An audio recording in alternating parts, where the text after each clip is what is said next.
সুপ্রিয় দর্শক, আশা করি আপনারা সবাই ভালো আছেন এবং সুস্থ আছেন। ইয়োর্স এডুকেশন ইজ আওয়ার অ্যাচিভমেন্টে আপনাদের প্রত্যেককে স্বাগত জানাই। আপনারা যারা চাকরির পরীক্ষার জন্য প্রস্তুতি নিচ্ছেন, আমার এই ক্ষুদ্র প্রচেষ্টা হয়তো আপনাকে কোনোভাবে সাহায্য করতে পারে। বাই দ্য ওয়ে, আপনাদের সাথে রয়েছি আমি সায়ন এবং শুরু করছি সুবিদ দাস স্যারের কম্পিটিটিভ ম্যাথামেটিক চ্যালেঞ্জার বইয়ের শতকরার অধ্যায়ের অঙ্ক। দেখুন, এখানে বলছে একটি নির্বাচন ক্ষেত্রে 25% ভোটার ভোটদানে বিরত ছিলেন। যারা ভোট দিয়েছেন তার মধ্যে 2% ভোট বাতিল হয়। গ্রাহ্য ভোটের 75% ভোট পেয়ে যিনি নির্বাচিত হয়েছেন তিনি যদি 9261 ভোট পেয়ে থাকেন তবে মোট ভোটার কত? এখানে আমরা যদি মনে করি মোট ভোট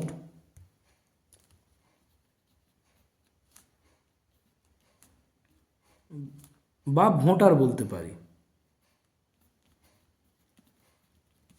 সমান সমান 100, আর ভোট থেকে বিরত কত ছিল ভোটার? 25%, তাই না? তাহলে বিরত ভোটার 25%, মানে আমরা সবাই জানি 25 হয়। কার 25%? 125%। তাহলে 25 আমরা সবাই জানি 125%। যদি আমরা মাইনাস করি এটাকে আসে কত? 75। এই 75টাকে আমরা প্রকৃত ভোট বলতে পারি।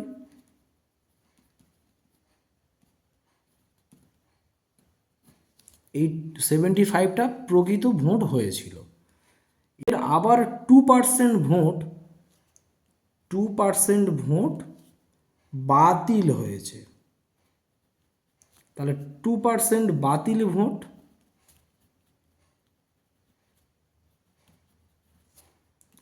তাহলে আমরা বলতে পারি 75 গুণিতক 2%, মানে 100 থেকে 2%, তাহলে 98/100 বলতে পারি না?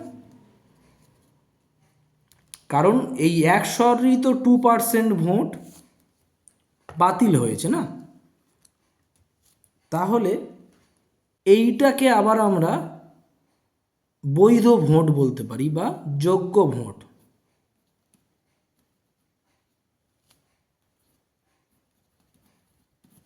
তাহলে এটা হলো আমাদের বৈধ ভোট। এটাকে আমরা ভাঙছি না, তাতে করে কাটাকাটিতে আমাদের সুবিধা হবে।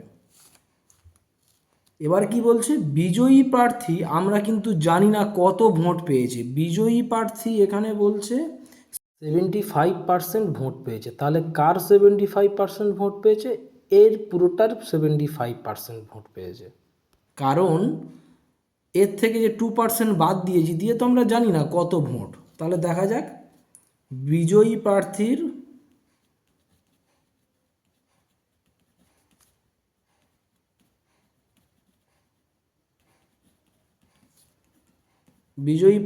ভোট সমান সমান তাহলে কি 75 ইন্টু 98/100।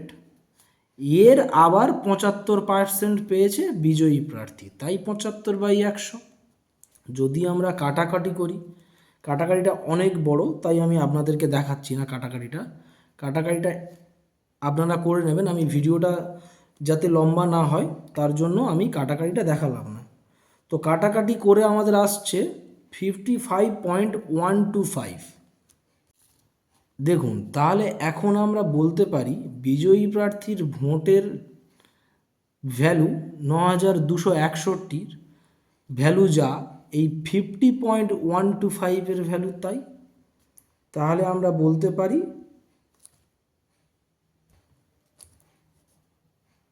55.125 ভ্যালু যা 9261 ভ্যালু তাই। তাহলে 100 ভ্যালু কত? তাহলে 100 ভ্যালু কত? 9261 বাই 55.125 গুণিতক 100, দশমিক তুলে দেওয়ার জন্য আরও 100 পরে 3টে শূন্য দিয়ে গুণ করব, মানে 1000। আর এইটাকে কাটাকাটি করলে আমরা পাবো 16800। এই কাটাকাটিটাও অনেক বড়। অ্যাকচুয়ালি এই অঙ্কটাতে অনেক বড় বড় কাটাকাটি আছে, কিন্তু আমি ভিডিওটা যাতে লম্বা না হয় তার জন্য আপনাদেরকে দেখাতে পারলাম না। অর্থাৎ 16,800 আমাদের মোট ভোটার। তাহলে আমাদের অপশান ডি হলো সঠিক অ্যান্সার। ধন্যবাদ। যদি আমার দেওয়া এই ভিডিও আপনাদের একটু হলেও ভালো লেগে থাকে কিংবা কোনো উপকারে আসে তো একটা লাইক দিয়ে সাবস্ক্রাইব করবেন, এবং ভিডিও চলাকালীন যদি কোনো ভুল ত্রুটি হয়ে থাকে এবং আপনাদের যদি কোনো সাজেশান দেওয়ার থাকে তো কমেন্টে জানাতে ভুলবেন না।